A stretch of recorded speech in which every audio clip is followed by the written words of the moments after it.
Good evening. Good evening. Thank you all for joining the Gwinnett NAACP for our March General Membership Meeting. We're going to give everyone just another minute or two to join. We have some very exciting guests for you today. And of course, we have some of our Gwinnett NAACP Executive Committee here as well. Thank you all so much for joining. Hey, I see some of you out here. Hello to each and every one of you. Thank you all for joining in, and please make sure that you are interacting with us via comments. You may see your comment coming across the screen, which we can really be interactive today. We want to hear from you as well as we're discussing these important topics. So we really would love your interaction. On that note, I am going to bring up a couple of people here, starting with our unit president, Miss Penny Poole. So, Mrs. Poole, how are you today? I am doing excellent, excellent in this COVID-19 world. Um, I hope everyone is safe, wearing their mask, sheltering still. Even though we have these shots, there's still protocol that the CDC wants us to follow. So please, my beloved community, follow these CDC guidelines. We have exciting guests, but before we go into our guests, we want to officially call this NAACP meeting to order. And then, if we can have prayer, can you lead us in prayer, please, Simeon? I'll be happy to. We've also added Adrian Johnson. Hi, Adrian. Thank you for joining today. Adrian's part of our wonderful communications team and also helps get all of this stuff set up with our guests and everything. So, all right, let's bow our heads in prayer. Lord, thank you for bringing us here today for the shared common cause of improvement, collective uplift, and justice for our people. We ask that you continue to keep us steadfast in our mission. We ask that you continue to keep us all engaged and ordered by your word and have our steps aligned with what you want. And we know what you want is justice. We know what you want is the rise and the continued repair of your people. We ask that you be here in this meeting as well as each of us engage with one another. Amen.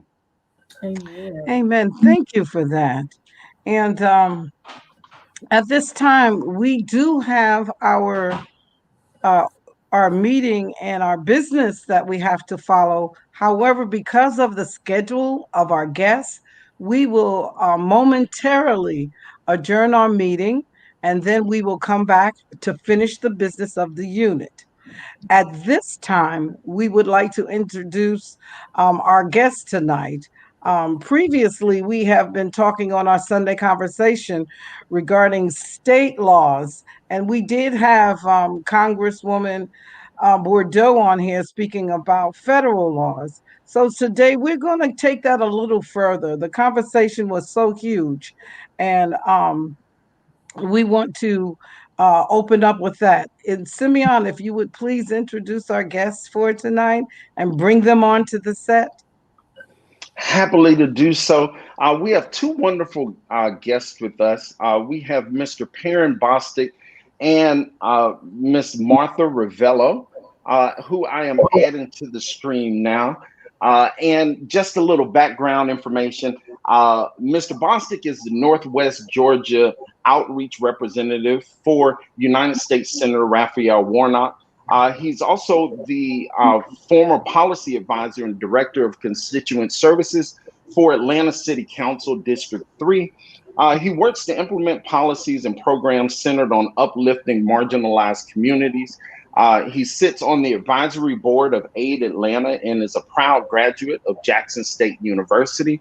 He is also a proud graduate of the Andrew Young School of Policy Studies at Georgia State University, where he earned his master's in public administration. And it is Mr. Bostic considers it the privilege of his life to work on behalf of the people of Georgia. So thank you so much for joining Mr. Bostic. We also have Ms. Revello here. And Martha Revello is the Northeast Outreach Director for the United States Senator Raphael Warnock.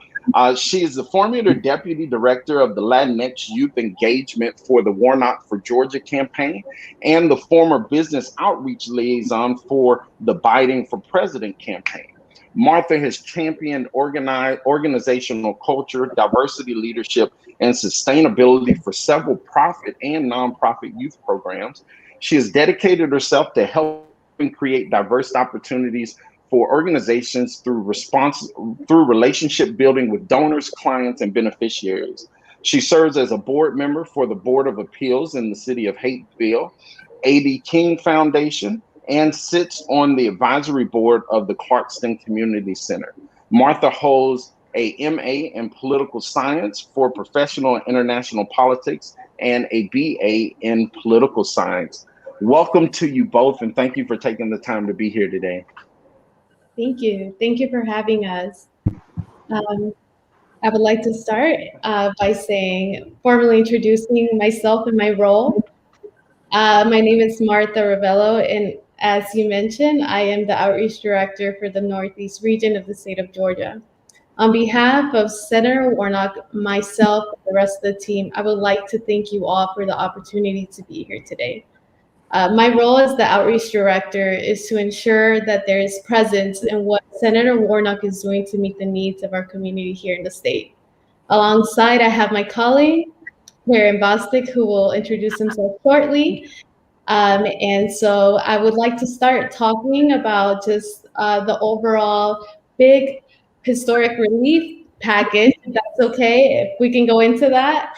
Well, if you would, because Yeah. we want to make sure we connect some dots before we get Yes. into that packet. Because right now in Georgia, I know you heard about the bills, the suppressive bills that have been introduced. And we want to make sure we start there first. As I earlier mentioned, that we had a perspective, a state perspective from our very own representative, Mr. 100 Dewey McClain, and our very outstanding Donna McLeod, House Representative 105, and they gave us the state perspective on these, and we connected it to the federal. And it's still, we knew it would pass this state house in Georgia because of the numbers. What we were looking at was a way to speak about those bills, those suppressive bills that have been in place in Georgia, and how we can uh, maybe conquer that with HR 1 and HR 4, the legislation that's pending, and to see about coming up with new resolve to get around what was done locally. If you could please start there. Thank you. No, thank you for that question. I think it's very important. I would like Perry to take that, if that's okay. Yeah, sure. Again, thank you so much for having us, President Poole, Adrian, and Simeon, and the rest of the NAACP executive body and membership. Thank you again for having us. I am Perrin Bostic, the Northwest Georgia Outreach Rep. And I just want to say that Senator Warnock has been extremely laser focused on voting rights. And he's very aware of the suppressive bills that have been discussed and actually passed in the state house, the state legislature here in Georgia. So he's actually going to co-lead the For the People Act, HR 1, which has been passed in the House of Representatives. And he will be supportive of the John Lewis Voting Rights Act when it is discussed in the Senate. And so he's focused on these issues, and he will be addressing them. Do I need to go into what HR 1 does, or have you already No, addressed it in please. the body? We want to hear from your perspective. Especially, we are just overwhelmed that your demographics, the young people coming up through these ranks, to hear it from your young perspective. Because usually we're hearing from others, but we're glad to have you both here today. Yeah. So HR 1 if passed, will be some of the most significant legislative reform regarding Voting Rights Act that we've seen in probably more than a century. What it aims to do is to remove dark money from politics. It expands voting registration opportunities. It provides more access for absentee ballots and also early voting, which we know has been targeted here in Georgia with Republicans in the state legislature wanting to target Sunday voting, which we know has been used for particularly communities of color, Black folks on church with souls to the polls.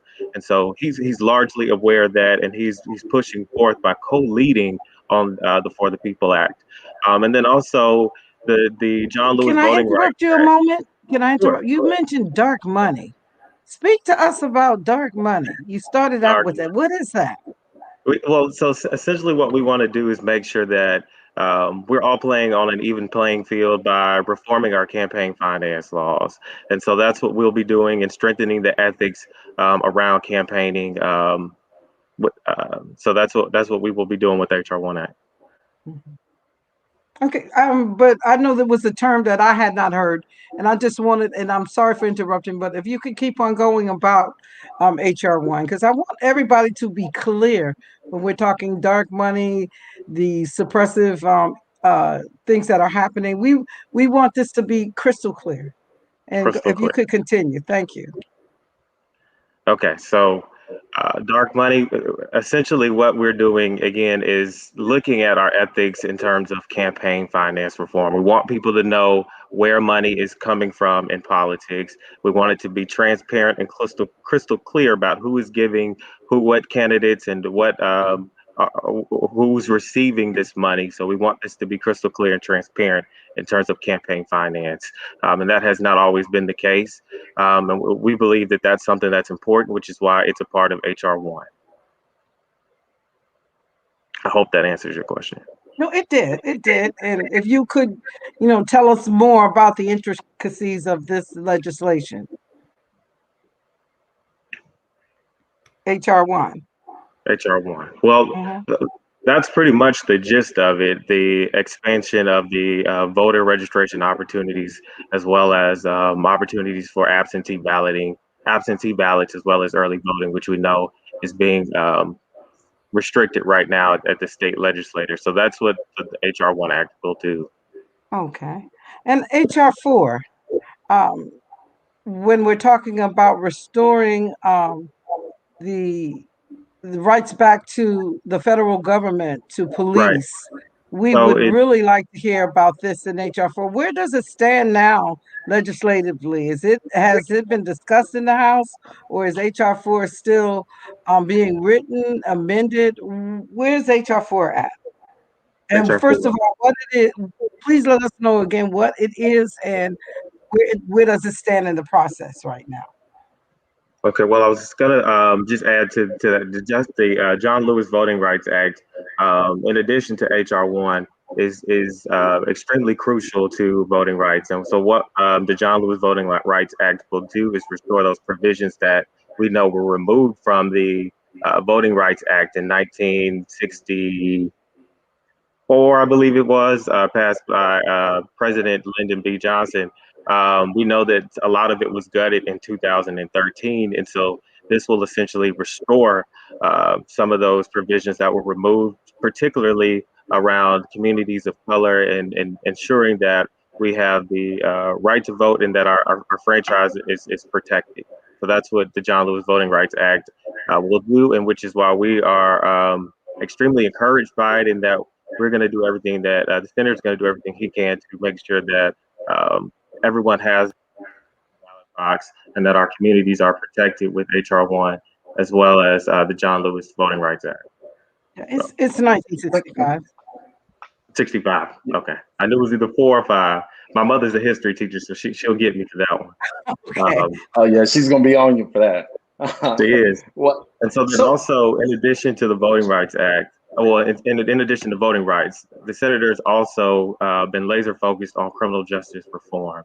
And so when it is introduced in the Senate, Senator Warnock will be the co-lead on the George Floyd Justice and Policing Act, which will ban chokeholds and no-knock warrants in drug cases. It will also reform qualified immunity, and also mandate racial bias training in police departments, as well as complete a national registry for police misconduct, which we believe is extremely crucial, because what we see is that one police officer will leave one department and then just go to the next one. And so it's important that we definitely have an idea of who is joining our forces as they work to protect us in our communities. Wonderful. Thank you for that. I see a good question in chat, and it was one of the items that I wanted to touch on as well, and that's around Black farmers here in Georgia. Cory Booker introduced the Justice for Black Farmers Act that was introduced towards last year, and one of the things about that bill was it spoke specifically to Black farmers because, for those who don't know, Black farmers have lost millions of acres of land, even here in Georgia. My family happens to be a family that descends from slavery here in Georgia, where the land that we received during Reconstruction and after Reconstruction was all lost. It was all taken through most of that has been since the 1950s. So we're talking recent. This is recent, and this is very important. And I don't mean to cut you off. I'm sorry. And I know, and I've experienced it, in my lifetime with my grandfather out in Marion County, Georgia. And one of the good things about Senator Booker's bill was that it was very specific as it pertains to Black farmers, because we know that historically it was Black farmers who went through those ills here, especially during Jim Crow and after Jim Crow as well, where we saw a lot of land get taken. And I saw recently that Senator Warnock introduced the emergency relief for farmers of color. And I had a bunch of people when I told a bunch of my friends about this interview and that you guys would be joining us, they reached out really alarmed, because one of the things that's really concerning in the Black community is that when we see people of color, it normally ends up being everyone but us.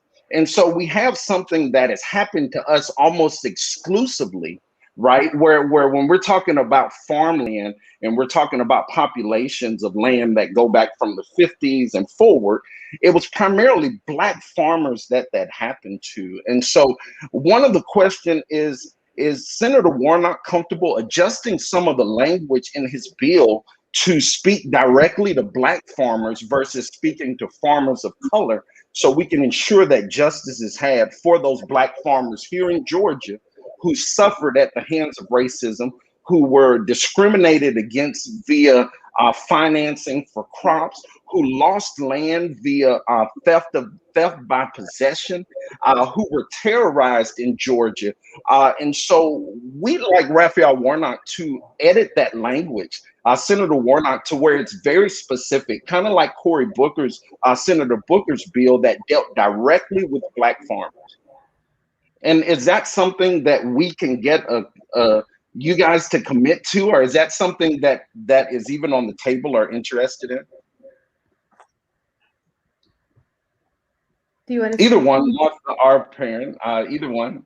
Love to hear from you on that. And here goes a comment that generated that. Warnock introduced the People of Color Farmers Bill. How does a People of Color bill help the descendants of 250 years of free labor, 100 years of Jim Crow and mass incarceration? And I thought that was such a good question, because we get buried under the People of Color term a lot of times. And when we're talking about farmers and the loss of land, especially in the South, especially in Georgia, we're not talking about people of color. It was Black farmers that descended from slavery that lost their land here. And Simeon, it's a great point, and I received that and understand that from a historical context.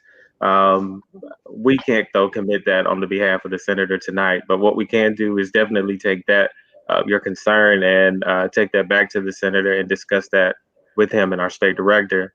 But in the American Rescue Plan, Senator Warnock's effort. He fought really hard to take 10. There's $10 billion right now allocated to agriculture in the American Rescue Plan. 5 billion of that will go to Black farmers and disadvantaged farmers. And so, like I said, what we will do is take that concern that you do have and take that back to him and see what we can do about that. But we can't commit that on his behalf tonight. And And Mark, Absolutely. you want to add? Yeah, I do. I just want to talk a little bit about what what the current bill looks like, what it currently looks like, just more in detail. So in addition to the funding that Perrin mentioned, the legislation also provides 1 billion of funding to support the activities that is technically directed to root out exactly what you're talking about.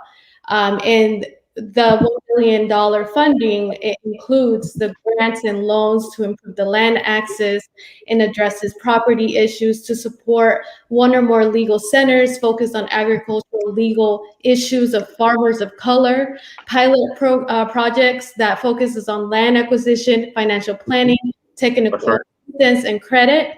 It also includes racial equity commissions and related activities to address systemic racism across the USDA. It supports research, education, and extension to HBCUs and other institutions of higher education that historically served communities of color. Scholarships at 1890s land grant universities. I think that it was the 1890s.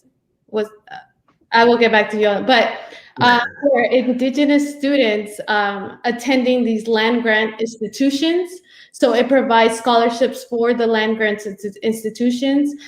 There's a lot of outreach as well that's going to be so all of these things are part of that funding that you asked. That is just more in detail of what that legislation entails. We understand your concerns, and we will give that message and relay that message. But I do want everyone here to also understand what the legislation looks like as of right now. Right on. Yeah, no, I went and read through some summaries of it and did a little research on it. And I've been tracking Senator Booker's Justice for Black Farmers Act, and it's a cause that's really near and dear to my heart and my family. My family were actually participants in the Pickford versus Glickman lawsuit that specifically dealt with the USDA and the racial discrimination of African American farmers. And so that wasn't farmers of color. It wasn't people of color. It wasn't disadvantaged communities. It wasn't minorities. It was Black farmers here in Georgia, in Mississippi, in Alabama, Louisiana. It was Black farmers. And so that major concern is that our justice gets farmed out for everyone else.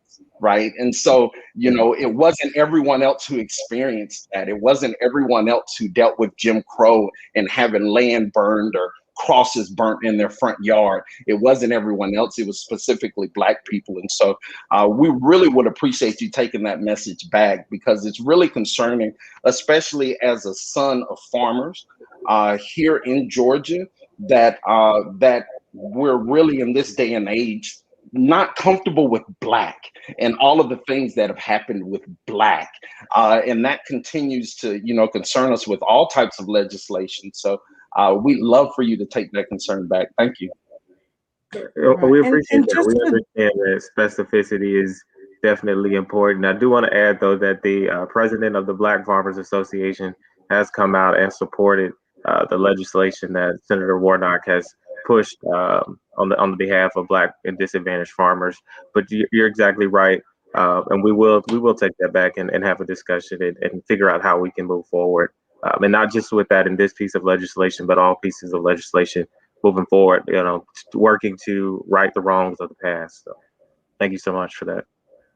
And just to bring that a little closer to home, I know we mentioned it briefly. Quick, Penny, yes. Really quick, we also have Congressman Johnson in the green room here, and I know he is preparing to do a vote, so he is here really quickly. So I want to bring Congressman Johnson up as well, and we'll just make this a fun group conversation here. Right.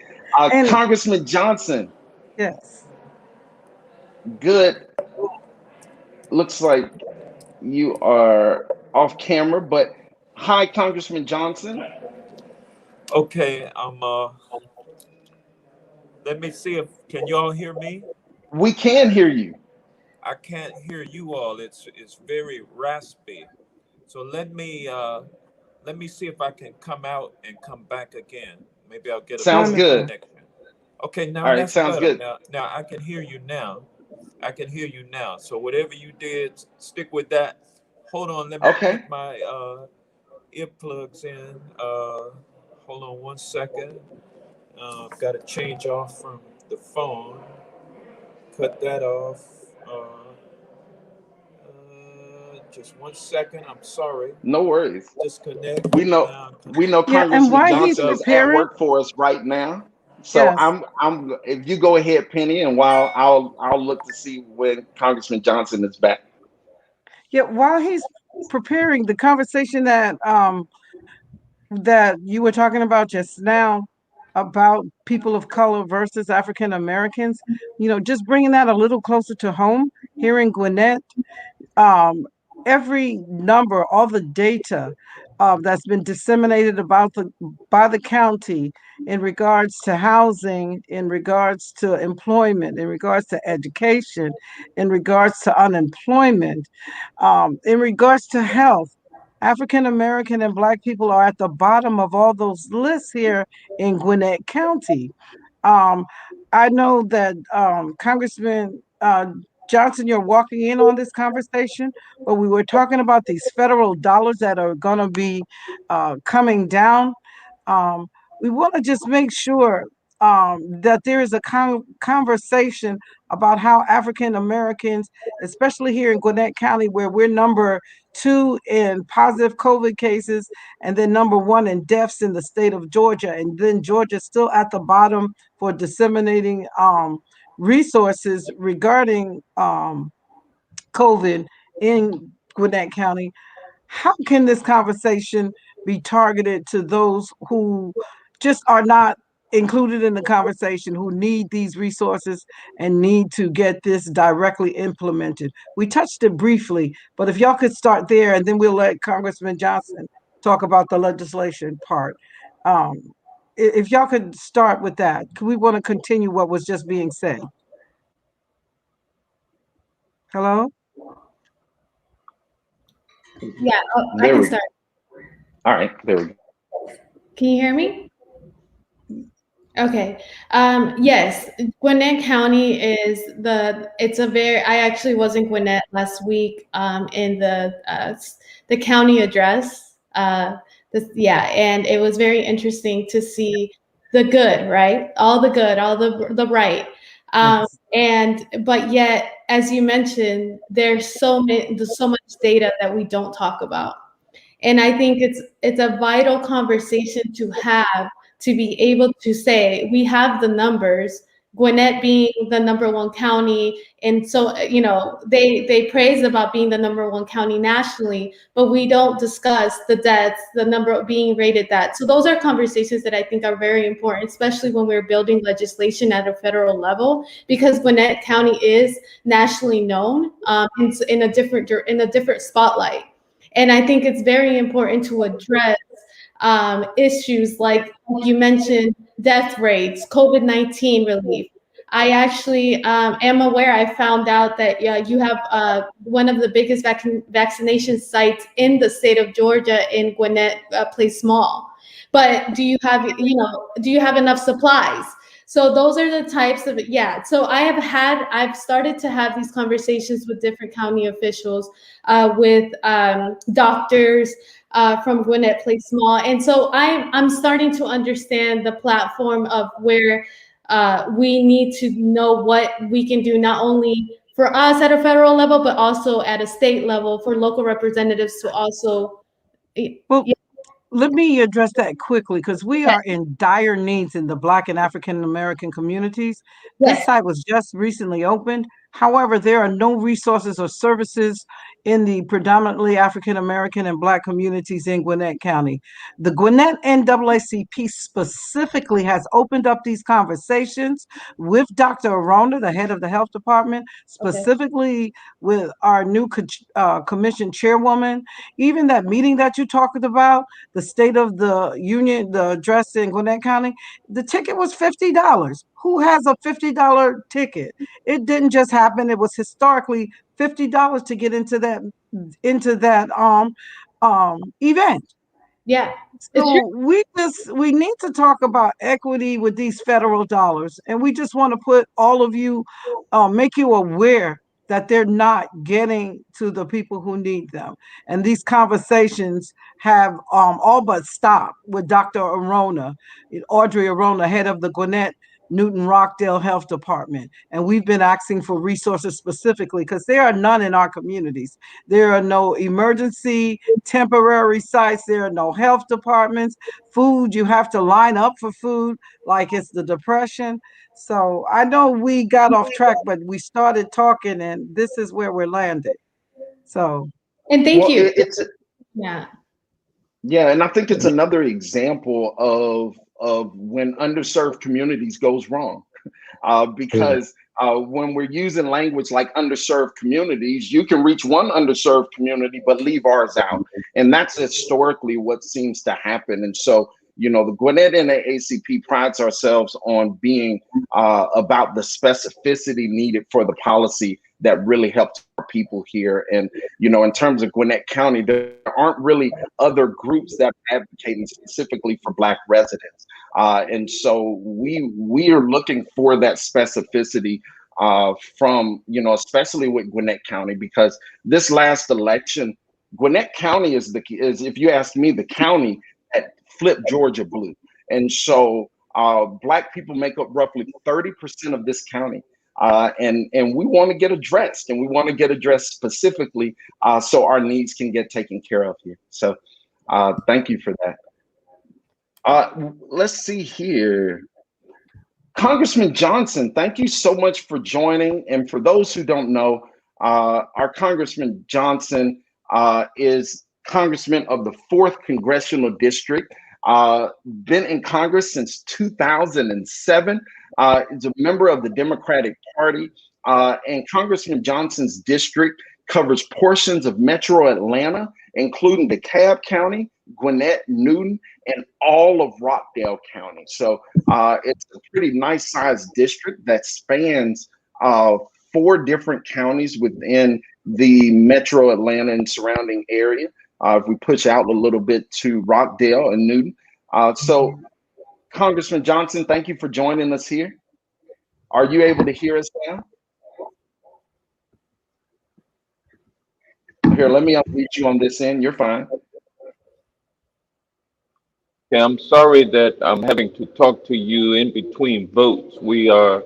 I'm in the what's called the Speaker's Lounge, which is the area where the lady who was shot and killed trying to get in, if she had gotten into this speaker's lobby, they would have had access to the House floor, and also they would have made their way to the other side and trapped us upstairs on the 3rd floor in the balcony. We call it the gallery. They would have trapped us up there if that gunshot hadn't went off and caused the crowd to surge back. But at any rate, that's the area where I'm in right now. I'm supposed to be with my mask on at all times, but I've kind of situated myself so hopefully nobody can see me. And so I'm violating the rules. So y'all forgive me. I don't need no snitches out here either. But anyway, I'm waiting on this last vote. It'll be a vote on the PRO Act, and the PRO Act is the Protecting the Right to Organize Act. It will make sure that people who are trying to organize will have some protection from getting fired, and it will levy some penalties on employers who try to prevent people from organizing and give more tools to workers. And we know that organized labor, collective bargaining is the way to advance people into the middle class. When workers come together and bargain with their employer, when you don't have that, then you have the giant shift of wealth into the hands of the top 1%, which is what you have now. With this onslaught, this attack against the organized labor that has been in place for the last 50 years. But anyway, you all want to talk with me about the American Recovery Act. And I heard you talking about equity for those who are shut out.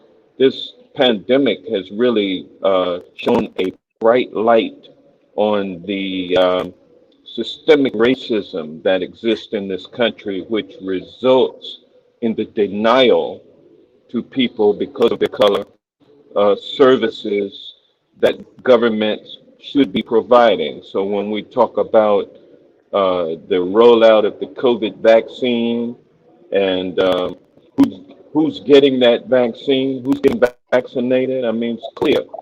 Everything from testing, contact tracing, all of that. Now we're into vaccine distribution. Still rears its head in terms of who was sick, who has died, the whole nine. So the pandemic has who loses their job first fired, last hired. Um, you know, everything, economics, healthcare. Uh, it's been revealed or shown systemic racism is something that we have to battle with. And I will tell you that in this relief bill, the American Rescue Act, it directs resources at the disparity. And so help is on the way in terms of the areas where the COVID will be, where the vaccines will be given. We got to go straight to the people. And so you have to have mobile units, all of that kind of, the infrastructure had to be funded. And so now it has to be put in place and stood up so that we can bring relief to the people, especially to those who have been shut out in the past. This bill is revolutionary in that respect, being targeted. Resources, billions of dollars being targeted where they're most needed to those who've been shut out. So I'm very proud of that. It's a Congressman $1.9 trillion Johnson, dollar. Yeah.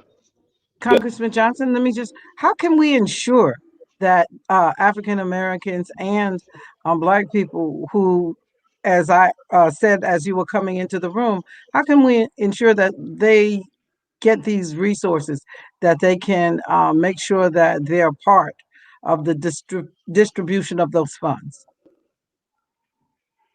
Well, we just have to keep our eyes on the money, and the money will be flowing to the state. Uh, Georgia will get $4 billion. Uh, Gwinnett County itself will get about $181 million. Those and so things. So now the aid for the $350 billion for state and local governments. That's the pot where that money that I just told you about will be coming out of, and it will be going. And then there'll be direct money going to cities. Lilburn will get $4 million, for instance. Snellville will get $6.3 million. Norcross, $5.2 million. Loganville, $4 million. So it's a matter of following the money, keeping the elected officials accountable for how the money is spent. And it's going to take a while for the processes to be stood up and for the money to, and for what the money is spent for to be um, realized by the people on the ground. But just going to have to keep your eyes on the money. Keep your eyes on the money. Keep your eyes on the elected officials, and we will, because the money's there and the purpose for the money is there, and so therefore you have to spend the money in accordance with the federal guidelines and federal edicts that are in place. And so, you just have to follow the money. Okay, thank you Thank for you. that. Thank you so much. So, Uh, so that $350 billion pot is one pot. Uh, there's money for the delivery of the COVID-19 virus. There's a number of different pots of money through which the services will be paid for. And so it's a vast, extensive bill, but lots of resources in place. You'll remember when we came out of the Great Recession, President Obama pledged or introduced a $1.5 trillion infrastructure bill that was pared down. It ended up being $750 billion. And that $750 billion stimulus bill brought us out of the recession, even though folks said it was a real slow recovery, slowest recovery, but man, did it recover. But if we had spent $1.5 billion then, it would have been much more. This time, we just spent $900 billion in December. That money is coming online right now. Now, on top of that, there's another $1.9 trillion. This is more money being pumped into the economy and being put in the pockets of people who need it than has ever been done before in the history of this country. And so it is a work that is in progress. I'm very proud of the passage of this plan. And I think it's going to have a tremendous impact on the lives of the people of this country. 90% of the people in this country will get a stimulus check. 90%. Uh, when it comes to people getting that $1,400, that's going to be very meaningful. A family of four can get up to $8,200 in their pockets. That money is in the pipeline coming to you within the next 30 days. What will you do with that money to enhance your situation? Not to mention all of the health care benefits that are coming, the aid to state and local governments who will be able to hire back people who may have lost their jobs or at least keep from people who are on the job losing their jobs. Support. There's $130 billion going to school systems across the country to make sure that our kids can go back to school safely and that the teachers are not getting a death sentence when they go back to work. And so much that is in this legislation. I'm real proud of it. I see a question from our audience out here. Are there any specific requirements in the bill on how the municipalities within the county spend that money, or how it's designated for cities? Yeah, I think it will have to be done for. I'm really not sure about that. Tell you the truth, there are some parameters on what how the what for what purposes the aid can be spent for. In the last package, it was for COVID-related expenses. Okay. And you brought up something else, with your location and the horrible events that happened January 6th, where we saw people, specifically, we saw extremists and possible white supremacists mobbing the Capitol, putting you all and your police officers at risk. The FBI recently did a report And it's there was also a memo back from 2006 that talked about white supremacists infiltrating law enforcement. Does Congress have any plans on making sure that white supremacists and their individual groups, like the Proud Boys and some of those other groups, are considered domestic terrorist organizations? And this is one of our wonderful viewers asked that question there. I'm sorry, what was that, Congressman Johnson? They are considered to be domestic terrorists by the FBI. And these groups are well known.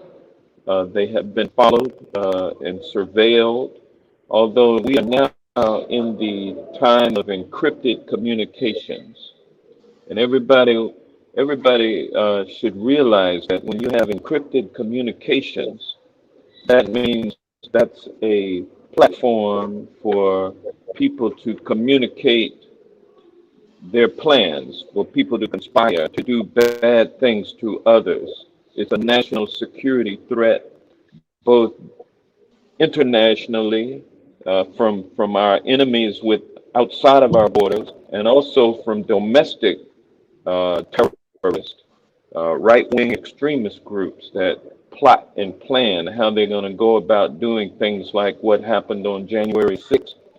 And it is facilitated by the use of encrypted communications. So there's a big issue that remains to be confronted. What is, the issue is privacy versus security.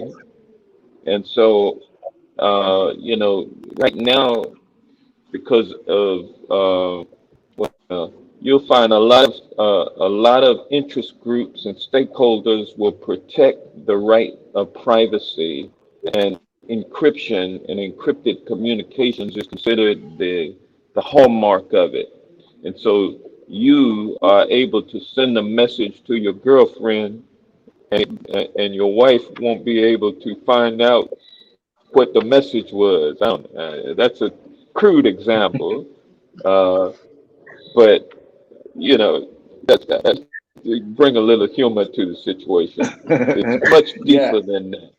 When law enforcement, if you're on a regular landline, law enforcement can apply for a warrant before a magistrate, setting out probable cause to be able to wiretap your telephone. And in that way, they can find out, they can get the goods on you. But when there's an encrypted situation, law enforcement is not able to do that. And so it makes us all less safe. So I guess I'm putting in an argument for some legislation that I'm planning to file that will get at this issue of encryption. It'll be kind of unpopular. I'll be unpopular, but I'm willing to do that because I think it's important that we have security in this country, not just from our outside adversaries, but from our adversaries from within. And it's a real threat. And so what happened on January 6th is a manifestation of something that we don't want to see more of, but unfortunately, the cat is already out of the bag. And we're going to get a handle on it. We'll have to get a handle on it. Absolutely. I hope that push also happens in relation to law enforcement, something like a federal registry for officers who have white supremacist ties. I'd love to see something like the FBI actually investigating officers, as part of the background checks before they were able to join police departments, or if someone got fired here in Snellville for bashing a black kid's head in. I hate for them to get hired right here in Gwinnett County or in Lawrenceville. So I'd love for, the federal government to really take that issue and make sure that local and state governments aren't able to get funds if they aren't rooting out white supremacy within our police forces. Awesome. Penny, it is a problem, that is recognized white supremacy and racism within law enforcement and also in the military. And so General Lloyd Austin, who is our first African American Department of Defense Secretary, is committed to investigating and rooting it out. You've got to identify those and you've got to inoculate others not to fall into that realm of thinking. And you need to expel those who are incorrigible.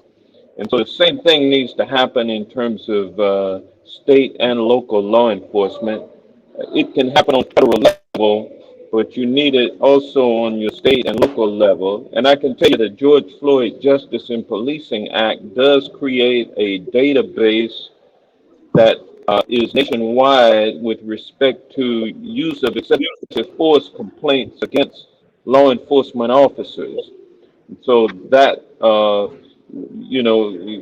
that list will allow other law enforcement agencies who they go to after they leave the department that they messed up in.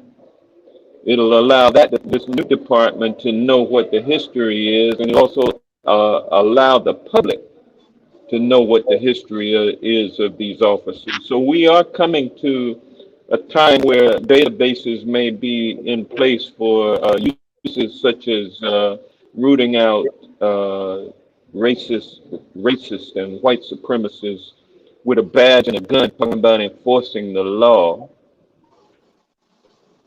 That's a A, Absolutely. a dangerous lot of situation. the conversations that we've been having, what Congressman Johnson, you were just summing up, it seems to all stem from the fact that this systemic racism is not being talked about and dealt with publicly, especially here in Gwinnett County. We want you to know that the Gwinnett NAACP has been asking for platforms from our public officials to have these discussions so that we can have an open and transparent discussion so that we can get resolutions or start to bring resolution. um, we, again, the Gwinnett NAACP would like to collaborate with not just your offices, but with local offices on beginning these conversations. Can we get you to talk about this?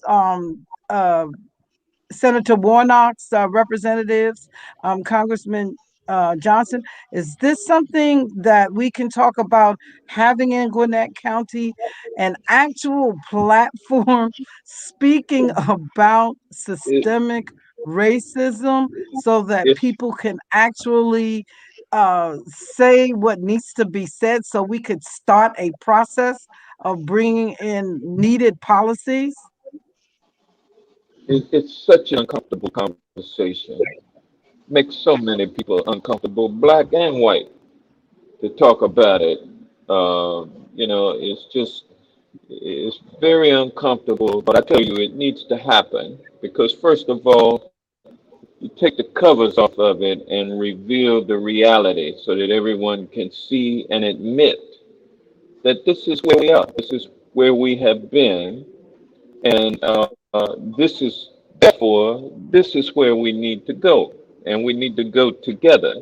And so it comes from realization, truth, and realization helps to in the reconciliation of the situation. That's really what the goal is. It's not divisive. It's not. Um, it's not. It's not to be divisive or to. I just got spotted. Or to make anyone feel uncomfortable. It is to acknowledge the fact that the vestiges of slavery and racism and Jim Crow and and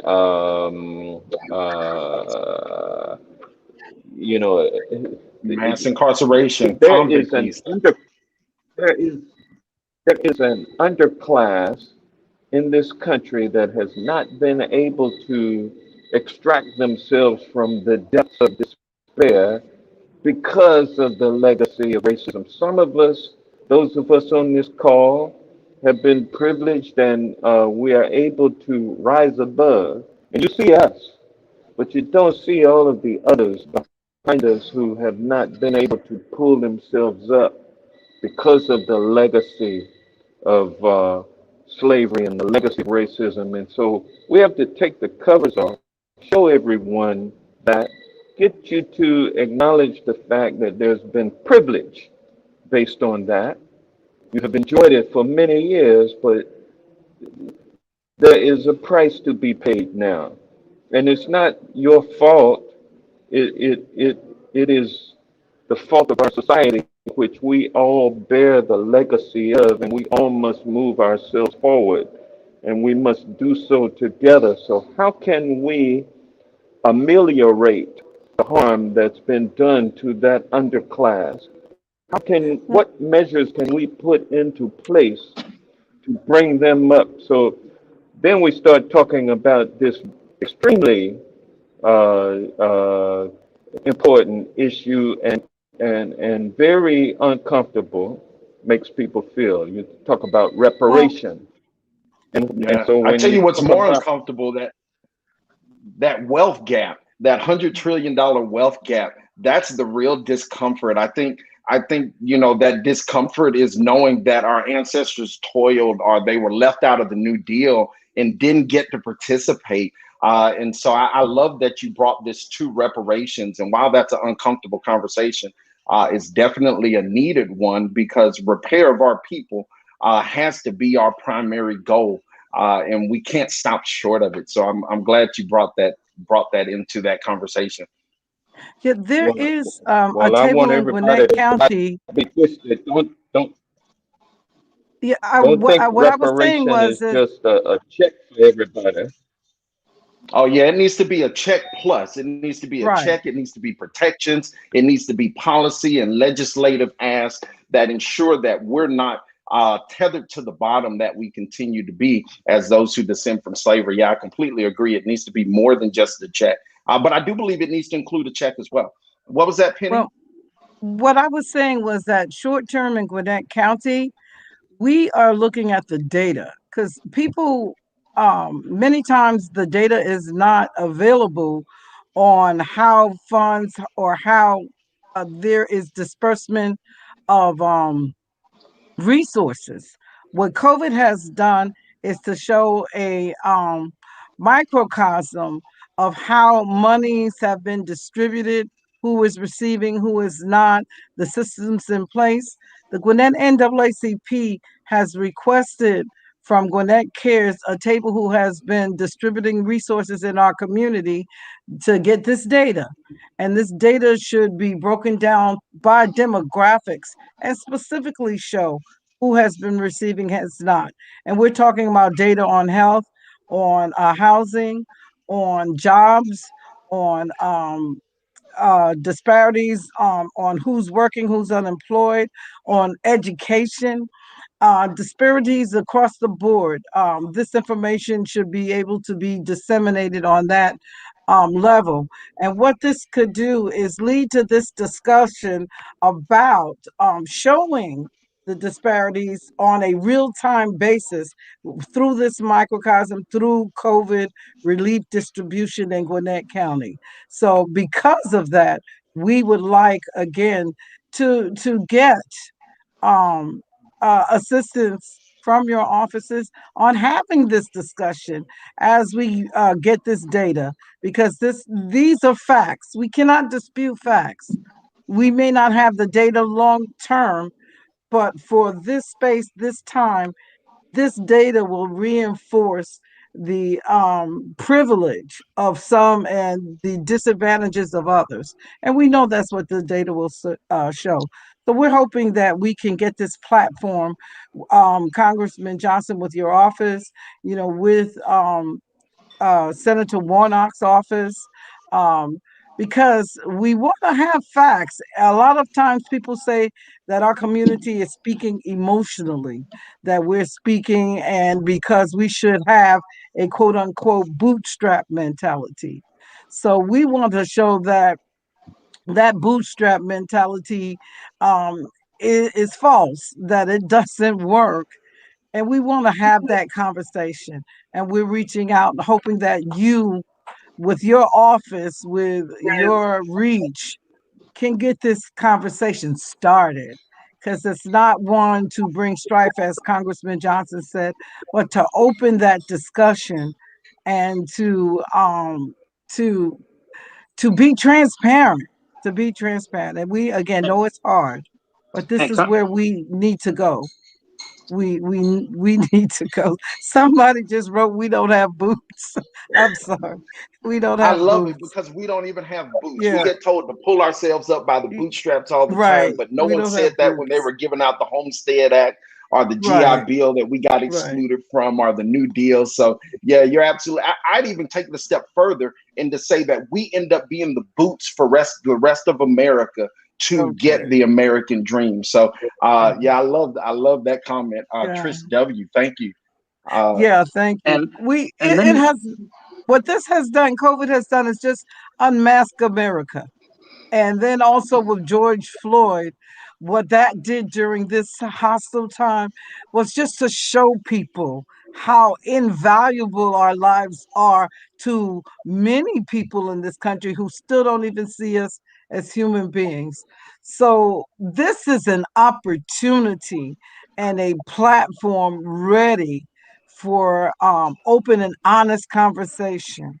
And that's all the Gwinnett NAACP is seeking, to open that door for this honest conversation. We talked about the bills tonight. We talked about having to Yeah. federally go and support these efforts. Congressman Oh, Johnson, is are there you? something you were saying? Is that? Yeah. But Oh, for us to have to okay. Well, I'm gonna come. federally, yeah, to get protection, because protection went out in 2013 when policing was sent back to the local levels, to still be murdered on the street, to still not have equity in education. The wealth gap has even more tremendously widened. We need answers and we need y'all help. If you can, would you like to wrap up for you? I know we're getting to that point. Wrap up with these legislation, with Yeah. this COVID In fact, they've funds. just. Let's see if we can come to some consensus tonight. well, let me Yeah, let me they've ask. just told me that I'm not supposed to be here in this area doing what I'm doing, and so I'm gonna have to go ahead and sign off. But appreciate being on, and y'all carry on. And anything I can do to assist, I'm definitely there to do. Thank you for joining, Congressman Johnson, and we appreciate you working for us All right. in DC. Thank you. Thank you so much. He is my congressman. Thank you, my Congressman Hank Johnson. And Penny, real quick, I just wanted to throw a data point out there that I think help really drive home the point that you just had. And that one of that data point is that the bottom half of Black families are worth less than $1. So let me say that again because that should be alarming to everyone in this room. The bottom half of Black families are worth less than $1. And so when we talk about repair, we have to understand and we have to be comfortable drawing that line of that wealth directly back to slavery through Jim Crow, through redlining, through convict leasing, through all of those mechanisms that were put in place to ensure our continued bottom cast in this society. And so I just wanted to put a data point to that and make sure we understand how dire our need is for the full repair and justice. And that's not just through farming, that's through a full reparations package, which I know many people are talking about now. And we're hoping that all of our Congress people and senators from Georgia take that as an action because it's something that's deserved, earned, and needed. And at the end of the day, it's a debt. So I just wanted to throw that data point in there for you, Penny. Thank you, and for talking about HR 40. Um, we're at the point right now. We could have go on and on with this conversation, But if we can, let's come to some consensus. Let's talk about how we go forward. Right. What can African American and Black people um, expect from this package, expect from this legislation? How can we look for some temporary relief coming up? We spoke about it. We talked about the different components. We talked about making sure, as Congressman Johnson said, we follow the money. What do we need to do to make sure that the people who are mostly impacted can get these resources and access? Right. So I think it starts first with picking up exactly where you left off and having the open, honest conversations and speaking true to the data that we see. I mean, we saw that how COVID-19 impacted the Black community. We were already at the bottom in a lot of different areas, from health disparities to economic challenges, and how COVID-19 just made a lot of that even worse. So that's the first thing, is to speak truth to where we are. And then also to provide that space for us to have that dialogue, and to really work with our officials on the local level who will receive that funding, to make sure that they're getting it to the people that need it most. We've seen in some of the other counties outside of Gwinnett what happens when the local officials actually work with their community leaders and community organizations, how effective that is, and ensuring that the folks on the ground get the rental assistance that they need, that they receive access to the vaccine, and also the testing that has been placed in Black and Brown communities in other counties, when that conversation has been had and people trust the facts. And so that's where we have to start. But I'll leave it to my colleague to add anything else to this discussion if she wants to. No, you said it all. I agree with having that open and honest conversation. I think it's the first step, and I appreciate you, Penny, for even trying to get the like as much data as possible for Gwinnett, because I think it's important not only to have the data distributed to the local officials and county officials. We need to take it to the top, and this is exactly why we're here.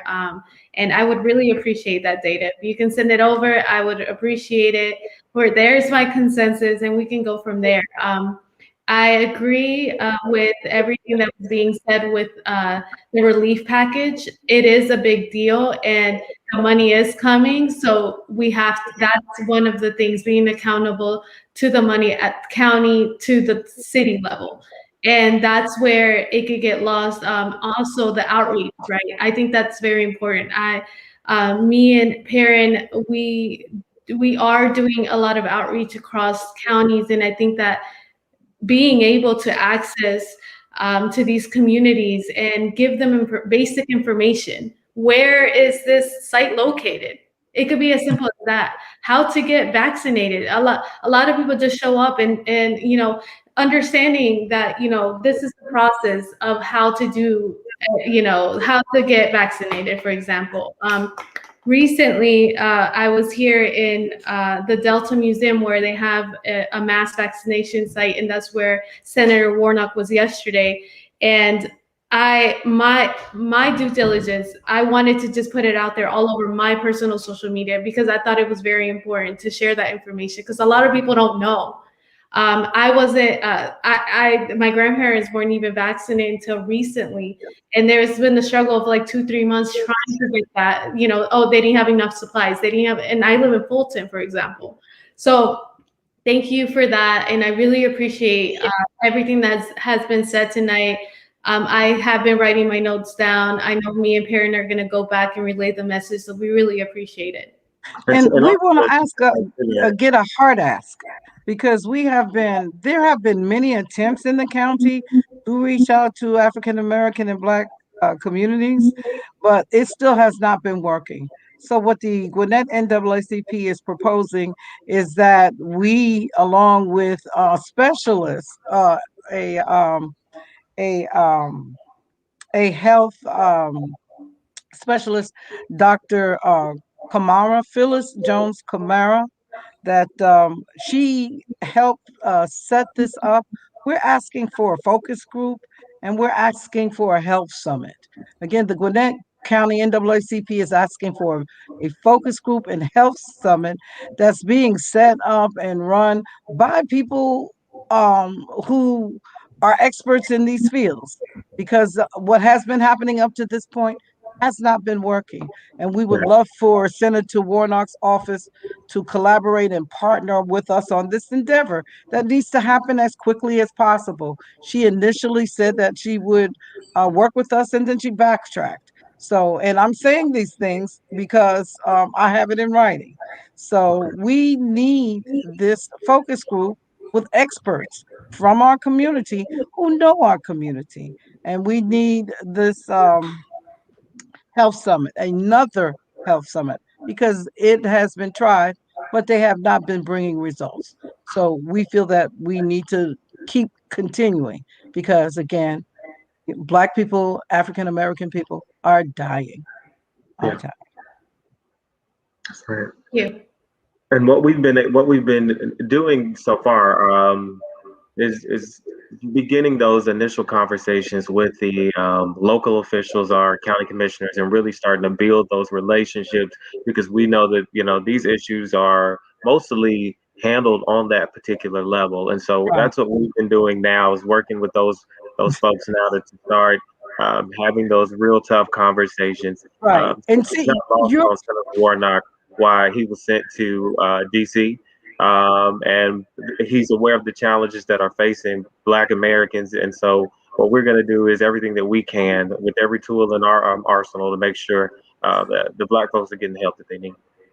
And I'm glad you said that because we do realize that it is a county responsibility for these things you're talking about, but we need a bigger voice. Yeah. Evidently, they are not hearing ours. And we know that they will hear our newly elected state senator and they will respond. And I guess that's the only way we know how to do to have a louder dog bark than us.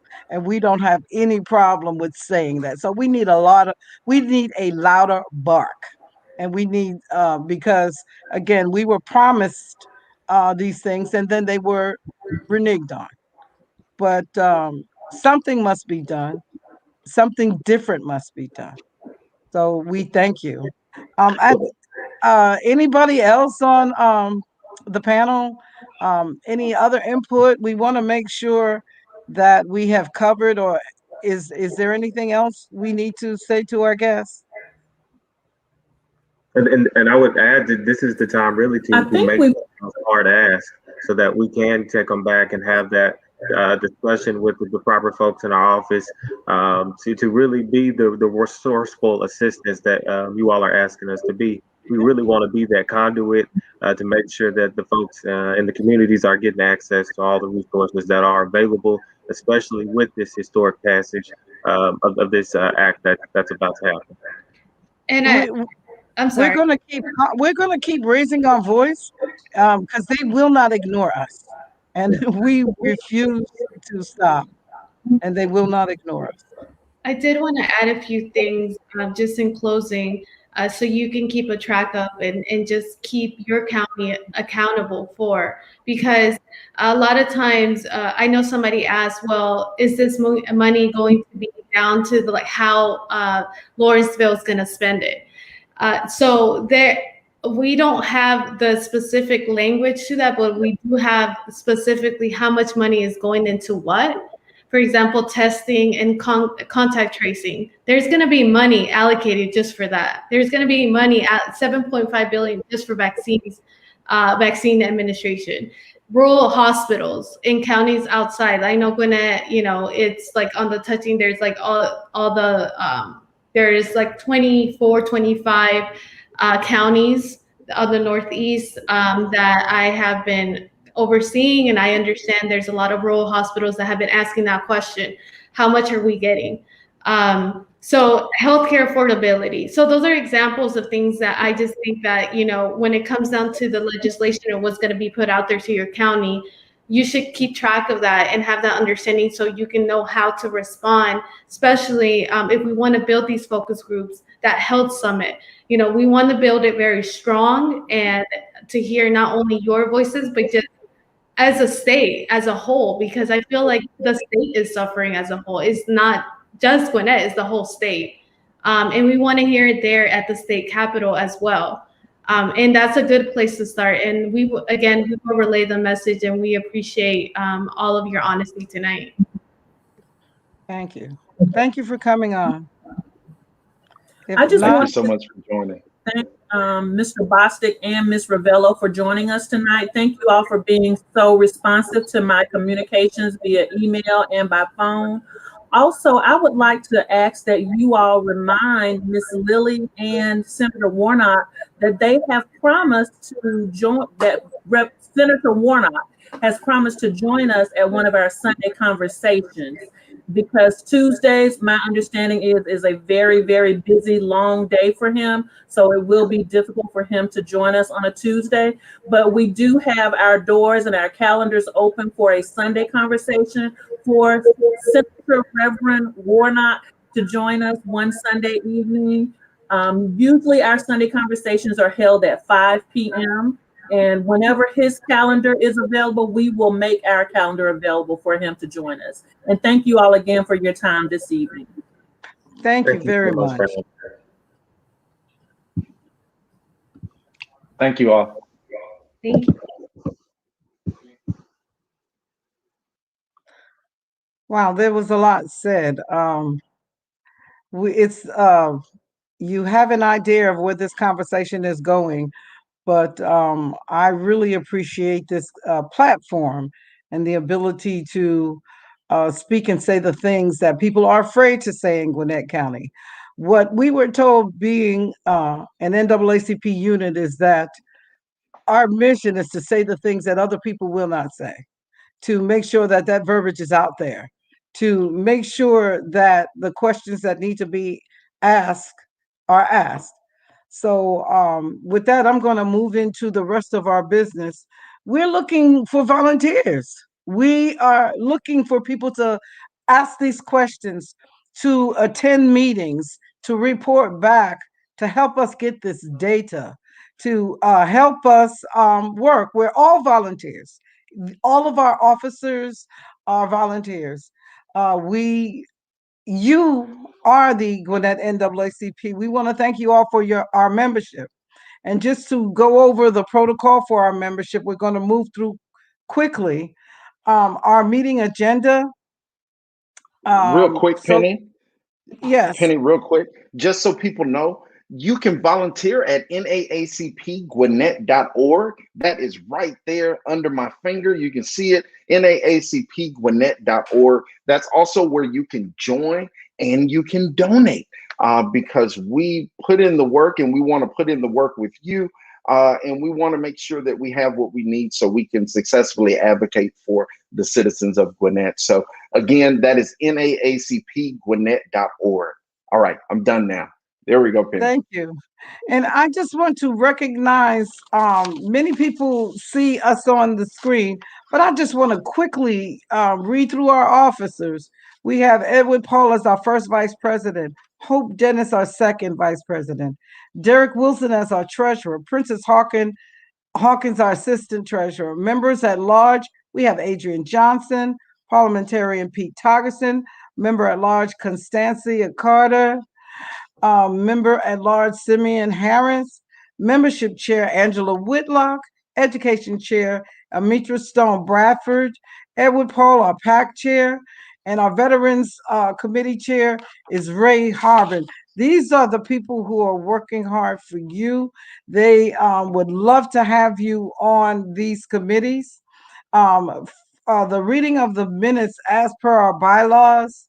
With COVID and because of our COVID situation, these meetings are videotaped. Everyone who is here is not a member. So what we have decided is to have our meetings posted. We can send our links to anyone who would like to see the minutes. And if I could get a discussion so that our minutes could be accepted, if one of you can lead, ask for, because we need to Motion. accept them into our, thank you. We have been Sure. motioned. And we need a second. A Second. second, Adrian? Thank you. It's been motioned and accepted that our minutes from our previous meetings be accepted. All those in favor say aye. And collectively, we say, Aye. Aye. okay. So we've approved our minutes. They will be available to members through a link. Please contact us. Also, talking about our reports, our committees are working. Reports, you heard me mention our chairs. Um, those meetings are also recorded. We can send those links to our members as well. Those minutes, we will table them so that we can get a consensus on how they should be accepted. But we let you know that any member who has any questions in this virtual COVID age, how to access our paperwork, please contact us at secretary at naacpgwinnett.org. That's secretary at naacp.org. The committee reports as well as our treasurer's report will be available. Moving quickly for business because we do want you to know, and we already requested our big ask again is for volunteers. And then moving on into our new business. Our new business is that we will be planning for a virtual Juneteenth planning for a virtual Juneteenth. Please go to our page, sign up to volunteer, and specifically request this Juneteenth committee. Um, the projects we're working on, visit our Facebook page, visit our website, our videos, our postings, our update on COVID information, how to find locations, where to find different to food resources. All those information we are posting. Um, any of our other officers are I'm opening the floor. Any responses, any requests? Are there any questions from our audience at this time? Uh, yeah, no, I see a lot of informative show and a lot of people engaged. So thanks everyone in the chat real quick because you guys have been awesome. I've been trying to throw as many comments up as I could. And as Penny said, naacpgwinnett.org. Make sure you are going there to join and to volunteer and to donate. Also, continue to check our Facebook page. A lot of you are here right now. And there are several people, which I'm really happy about, that are also viewing us on our YouTube page. So we actually have viewers on Facebook and YouTube tonight. So I'm really happy about that.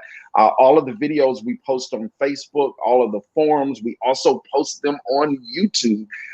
And when we're broadcasting, we can see your comments on Facebook and YouTube. So continue to be interactive, and definitely we appreciate those out here in Gwinnett and all around who might have been listening to our broadcast tonight.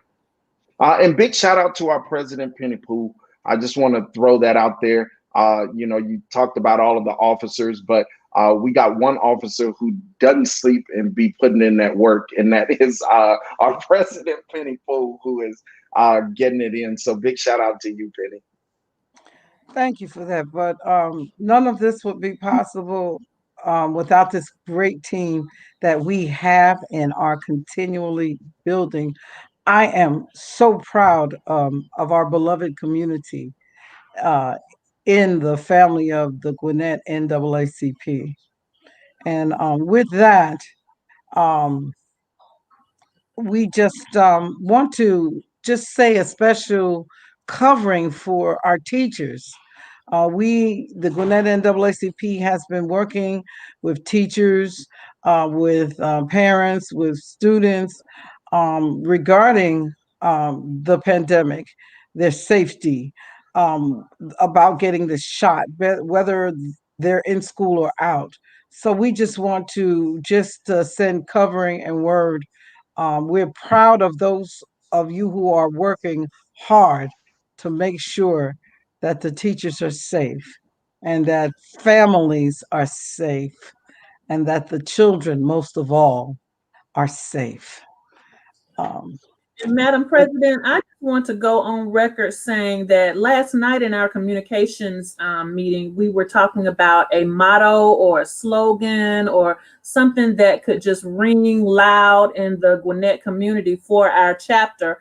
And just listening to tonight's broadcast, I want to suggest that our motto becomes saying what needs to be said and asking the questions that need to be asked. All right. Oh, I like it. I'm ready to put a motion on the floor. I like it. I'm ready to put a motion on the floor, Adrian. I like it. Okay, let's if we want to, we can vote that in and make it official. We can get people We to can do raise it their in the hands in the committee. chat. Yeah, yeah, I Let's get love a it. motion on that. I I would motion like that to whatever. go ahead, Go ahead, Simeon. Adrian. I'll rock the second. I'll rock the second. You got the word. I would like to make a motion that the official motto slash slogan slash creed, or however we want to label it, for the Gwinnett County NAACP becomes saying what needs to be said and asking the questions that need to be asked. I would like to second that motion. It's been seconded. It was motioned and seconded. All those in favor? And I'm going to beat the gavel for a unanimous decision. Thank you. And as we depart from here tonight, I just want to say a quick word of covering for our beloved community. Heavenly Father, we thank you. We thank you for the words. We thank you for the spirit that has stirred our hearts this morning. We thank you for everything, every person who put into this program tonight. We ask health and strength. We ask for endurance for our community, that we run on and not be weary, that we are mindful of humanity, and that we walk in mindful of being what each of us need, that we are respective of person and people, and that your love permeate this place. We thank you. We thank you. Amen. Amen. We'd now like to adjourn the meeting for the Gwinnett NAACP. Thank you all for coming, beloved community. Be safe. Please look for our media that's coming. Please go to our Facebook page. We're better with you. We're all better together. Thank you. Say that one more time, Adrian. Our slogan. The Gwinnett County NAACP motto is saying what needs to be said and asking the questions that need to be asked. Also, I want to remind everyone that our next general monthly membership meeting will be held on Tuesday, April the 13th at 7 p.m. right here. Don't miss it. Blessings. Ashe, ashe, ashe. Good night. Good night, everyone. Thank you for joining us. Good night, everyone. Thank you.